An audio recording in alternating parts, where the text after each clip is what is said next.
Même si depuis trop longtemps tu as refusé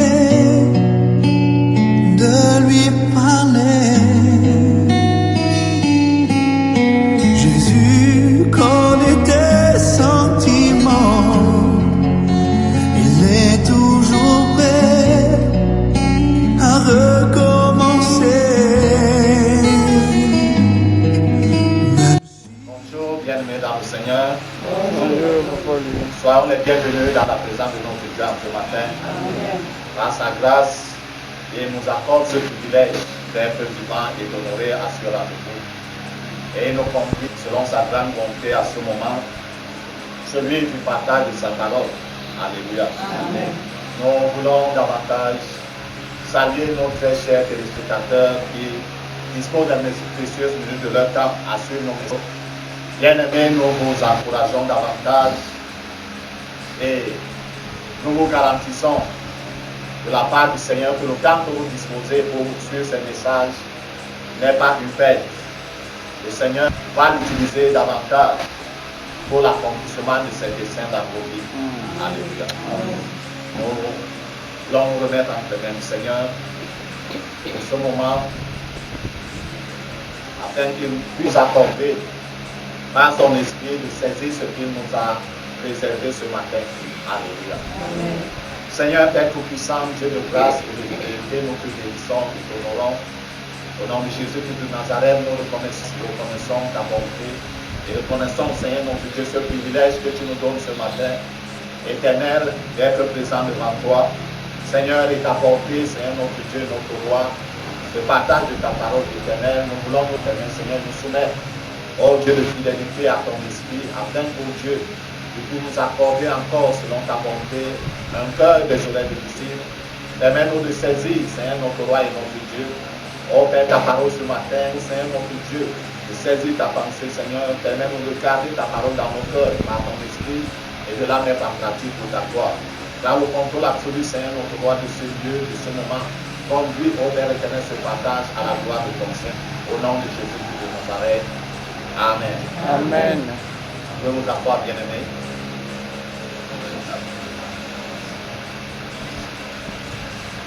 Ce matin, nous voulons davantage nos âmes dans sa parole. Et le thème qui va conduire ce partage ce matin,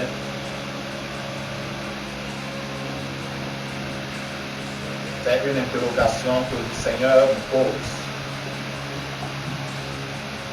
Savoir où sont les habits de noces. Alléluia. Où sont tes habits de noces?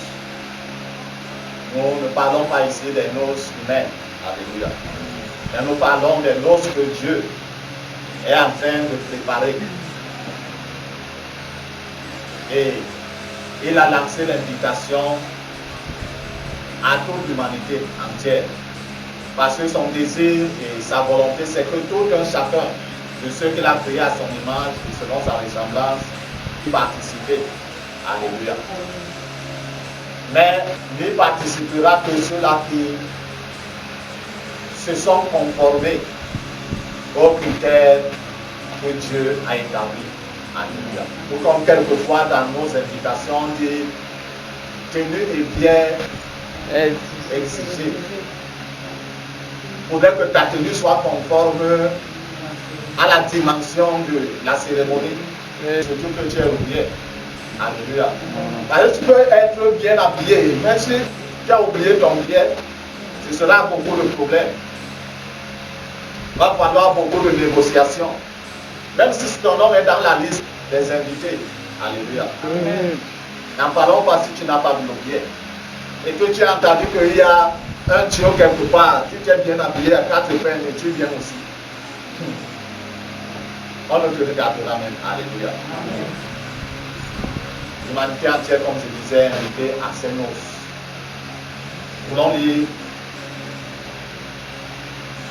dans le livre l'Évangile selon Matthieu, au chapitre 22, du premier verset au verset 14.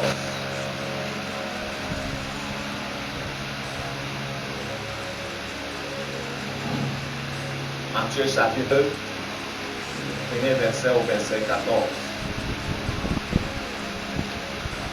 Dans ma version, il est écrit: Jésus prenant la parole, leur parla de nous, d'abord et dit: Le royaume des cieux est semblable à un roi qui fit des noces pour son fils.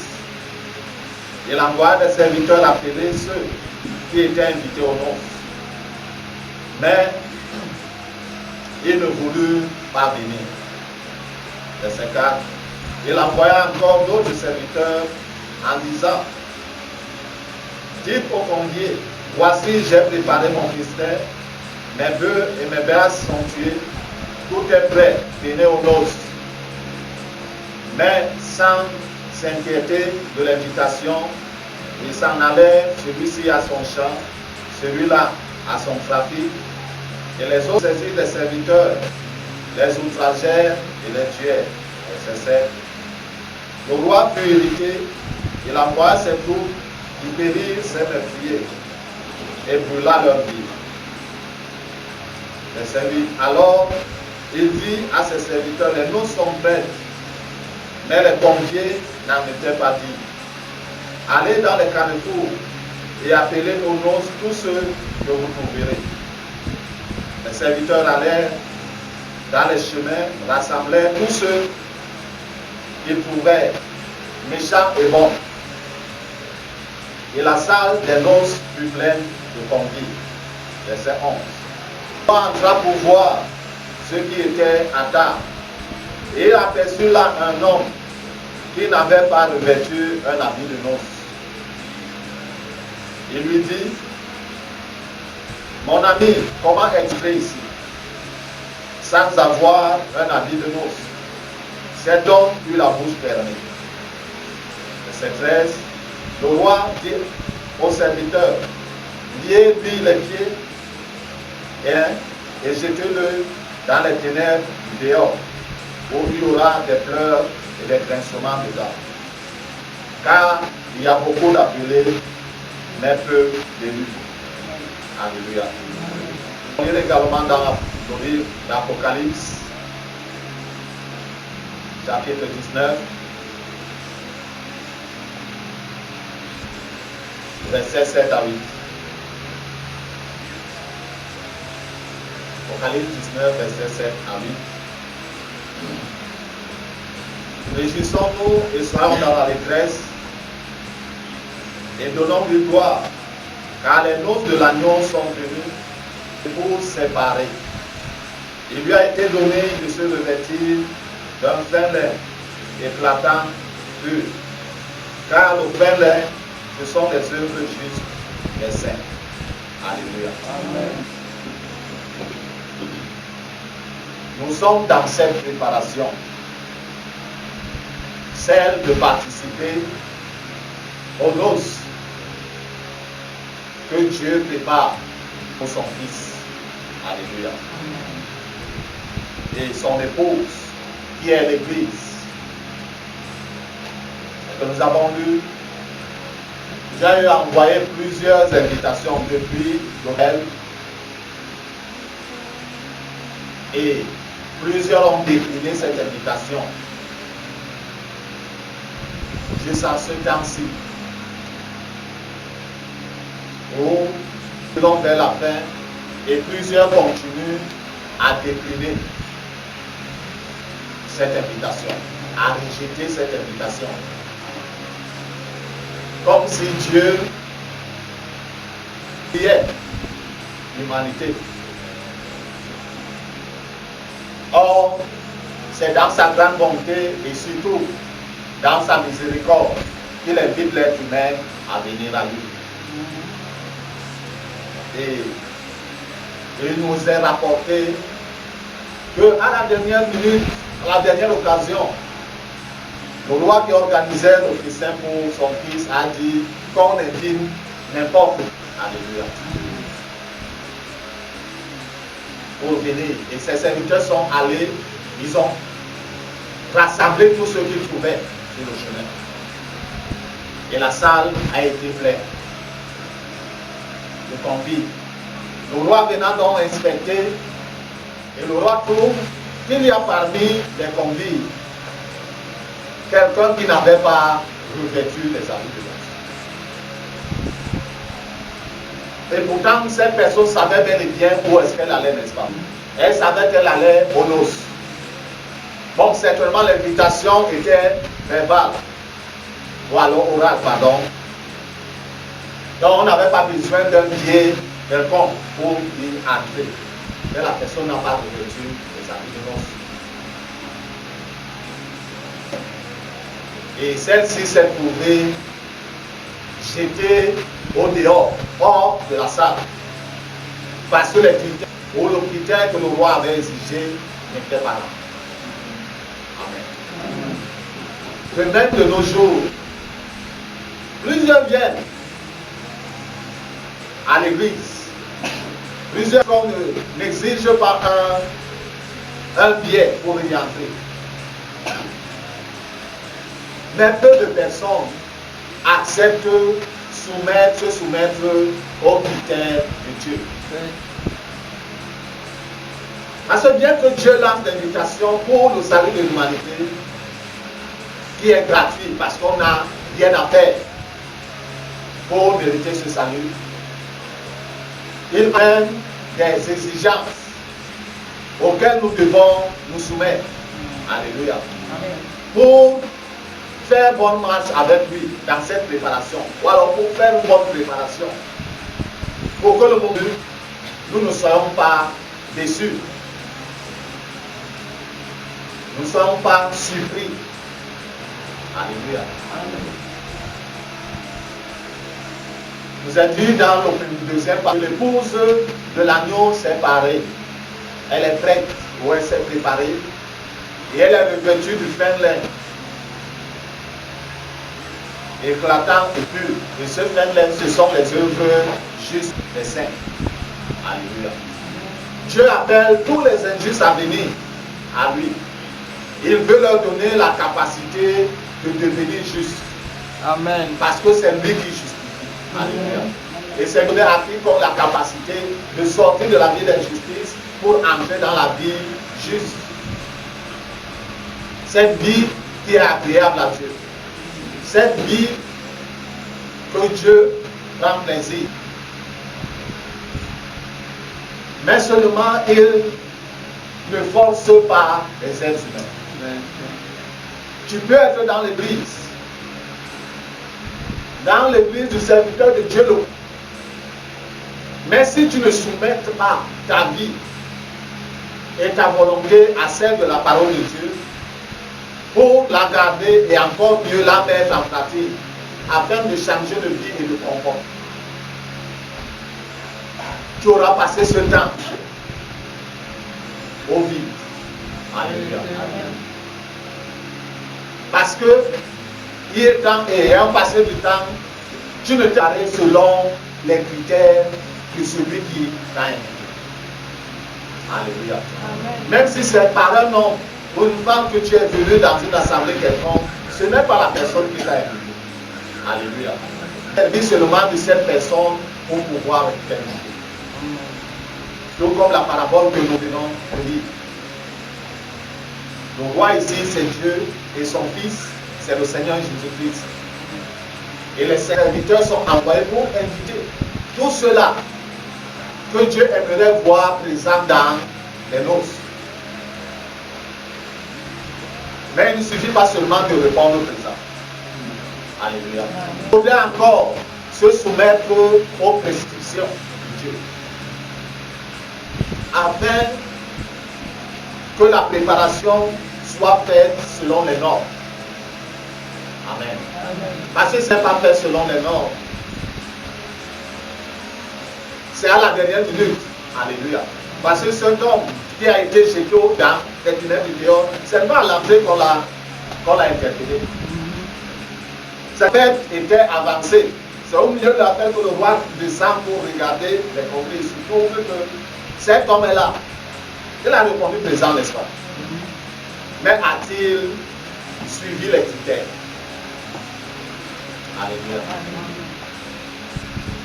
Quelle que soit la vie d'une personne dans le passé, La Bible nous dit que Dieu ne tient pas compte des temps d'ignorance.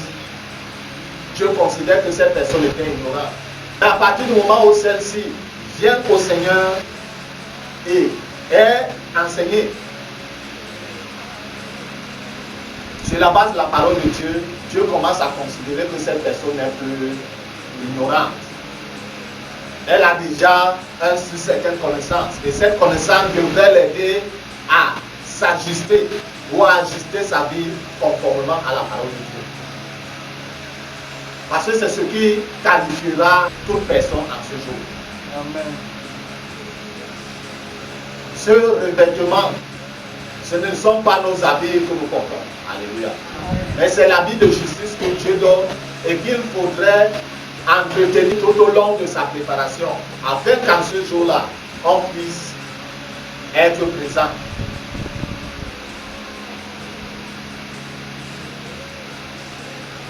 Et qu'on ne soit pas surpris.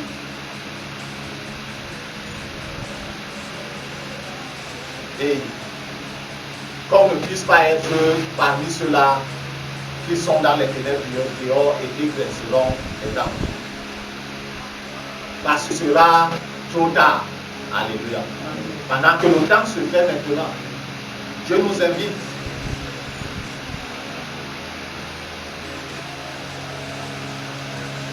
à ajuster nos vies conformément à sa parole. À comprendre que le temps est trop avancé et que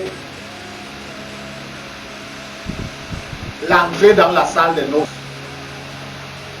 est toute prête. Béni entrera que celui-là qui aura revêtu le vêtement de justice et l'aura entretenu. Alléluia. Comme la Bible dit, tel que le Seigneur est, tel nous qui nous sommes préparés selon ses critères, nous serons. Nous savons que l'angle et le blanc cassé ne sont pas la même chose. Alléluia. Nos vies doivent se conformer à la parole de Dieu. Nous devons accepter Christ faire son œuvre dans nos vies pour que nos vies soient transformées conformément à sa parole. Et qu'en ce jour-là, nous ayons l'assurance d'être parmi et d'être acceptés dans la salle. Alléluia. Pour pouvoir être parmi les convives que le Seigneur invite. L'invitation a été lancée depuis et elle court vers sa fin. Toi qui as entendu cette invitation, toi-même qui as répondu à l'appel, il faudrait que tu puisses te conformer à la parole de Dieu. Comme nous a dit, il y a beaucoup d'appelés, mais il y a peu d'élus. Et l'élection, si ce n'est pas Dieu qui dit que non, toi viens, toi entre, non, il a donné ses critères. Et ce sont ceux-là qui se sont conformés à ces critères qui seront élus. D'une vie saine et juste. Bien que cela ne soit pas là, au niveau de la capacité humaine, mais c'est Dieu qui nous donne la force de commencer à éviter le péché. De commencer à résister au péché. Et d'être Dieu par la suite du péché. Bien-aimés dans le Seigneur, soyons davantage avertis. Alléluia. Soyons davantage éveillés. Et mettons-nous à l'œuvre davantage. L'apôtre Paul écrivant au chapitre, je crois, 14, leur disait que le salut est plus proche de nous que lorsque nous avons cru. Le salut est plus proche de nous que lorsque nous avons cru. Parce que le temps est trop long. Il faudrait que ce jour-là ne nous survienne pas à l'improviste, mais que nous soyons présents. Alléluia. Parce qu'ayant répondu à l'appel et plus encore, nous nous sommes préparés sur les attentes de Dieu. Sa parole est mise à notre disposition pour nous aider à cette préparation, afin qu'en ce jour, il puisse pleinement nous accueillir dans la salle de nous. Nous sommes bénis sa sainte parole dans nos cœurs, surtout et surtout que nous puissions précisément la garder, même de la mettre en pratique. Amen. Seigneur Père éternel, Dieu de fidélité, de grâce, notre roi, nous bénissons ton nom. Nous t'élevons, toi le Dieu incomparable. Merci pour ta parole que tu nous as encore adressée ce matin, éternel. Dieu de merveille et de fidélité, accorde à chacun d'entre nous la grâce de la saisir, Seigneur, la garder en cœur, la mettre en pratique, ô Dieu, au nom de Jésus-Christ de Nazareth. J'élève ma voix, Père éternel, notre Dieu, pour cette personne à qui tu accorderas la grâce, Seigneur, de croiser ce message vidéo, ô Dieu. Donne à cette personne la disposition nécessaire et suffisante. Oh Père éternel, quand ta parole, Seigneur, notre Dieu, notre roi, elle puisse saisir, oh Père éternel, ta pensée au nom de Jésus-Christ de Nazareth. Seigneur de gloire et de fidélité, pendant ces moments d'époque, visite également la vie de cette personne, Seigneur, notre Dieu, de manière effective, selon ton bon plan, Père et personne, au nom de Jésus-Christ de Nazareth. Seigneur éternel, les amis, fouille les aspects de sa vie, où l'adversaire a établi sa main, Seigneur, notre Dieu, de discussion, pour nuire à tes plans dans la vie de cette personne. Et renverse, au Seigneur, notre Dieu, tout ce qu'il avait établi au nom de Nazareth. Mets cela hors d'état de vie éternel, afin, Seigneur, de reconstruire la vie de cette personne.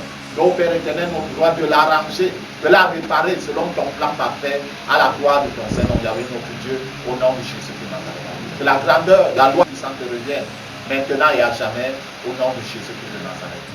Amen.